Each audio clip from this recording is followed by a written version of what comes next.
আর এক বছরও বাকি নেই বিধানসভা নির্বাচনের। মেরে কেটে হাতে 10 মাস। পশ্চিমবঙ্গের আগে বিহারের নির্বাচন। বিজেপি নেতৃত্ব কিন্তু যেন তেন প্রকারে বাংলা দখল নিতে মরিয়া। শুরু হয়ে গিয়েছে প্রস্তুতি, বেড়েছে কেন্দ্রীয় নেতৃত্বের বাংলায় যাতায়াত। বাদল অধিবেশন শেষ হলেই বঙ্গ দখলে ঝাঁপিয়ে পড়ার পরিকল্পনা নিয়ে এগোচ্ছেন বিজেপি নেতৃত্ব। এই মুহূর্তে তাই বড় প্রশ্ন, কাকে মুখ্যমন্ত্রীর মুখ করে এগোতে চাইছে বিজেপি?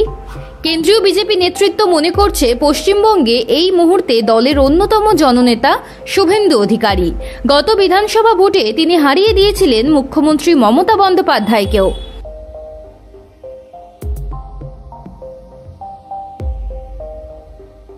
তাই সব ঠিক থাকলে শুভেন্দু অধিকারীকেই মুখ্যমন্ত্রীর মুখ করে আগামী বিধানসভা নির্বাচনে নামতে চলেছে বিজেপি, এমনই খবর মিডিয়ার। মধ্যপ্রদেশ, ছত্তিশগড়, রাজস্থান, মহারাষ্ট্রের মতো রাজ্যগুলোর নির্বাচনে মুখ্যমন্ত্রী মুখ ঘোষণা না করে ক্ষমতা দখল করতে সক্ষম হয়েছে বিজেপি।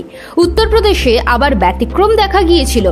শীর্ষ নেতৃত্বের একাংশের আপত্তি সত্ত্বেও 3 বছর আগে যোগী আদিত্যনাথকে মুখ্যমন্ত্রী মুখ করে ভোটে গিয়েছিল বিজেপি। রাজনীতিকদের ব্যাখ্যা, এর পিছনে প্রার্থীর ব্যক্তিত্ব, আরএসএস এর পছন্দ অপছন্দ, সেই ব্যক্তির নিজের রাজ্যে দলের উপরে প্রভাব কতটা, সে সব বিচার করেই সিদ্ধান্ত নেয় দল। যোগী উত্তরপ্রদেশের রাজনীতিতে এতটাই শক্তি অর্জন করেছিলেন যে দল 2022 সালেই বুঝেছিল তাকে উপেক্ষা করলে হিতে বিপরীত হতে পারে। তাই তাকে সরানোর ঝুঁকি নেয়নি দল। ভোটে টানা দ্বিতীয়বার জিতে মুখ্যমন্ত্রী হন যোগী। পশ্চিমবঙ্গে এই মুহূর্তে শুভেন্দুকেই অন্যতম কিংবা বলা যেতে পারে একমাত্র জননেতা বলে মনে করছে কেন্দ্রীয় নেতৃত্ব। বেশ কিছু বাস্তব যুক্তিও কাজ করছে এর পিছনে।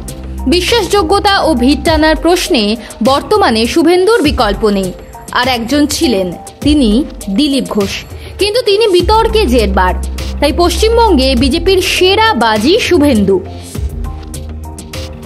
তাই আগামী 10 মাসের মধ্যে পরিস্থিতির বিরাট পরিবর্তন না হলে শুভেন্দুকে সামনে রেখেই ভোটে যাওয়ার কথা প্রাথমিকভাবে ভেবে রেখেছে দল। অবশ্য এর পাল্টা যুক্তিও রয়েছে। রাজনৈতিক মহলের অনেকের মনে হচ্ছে তৃণমূলের মতো দলের বিরুদ্ধে লড়াইতে জিততে গেলে সংঘবদ্ধভাবে মাঠে নামা প্রয়োজন।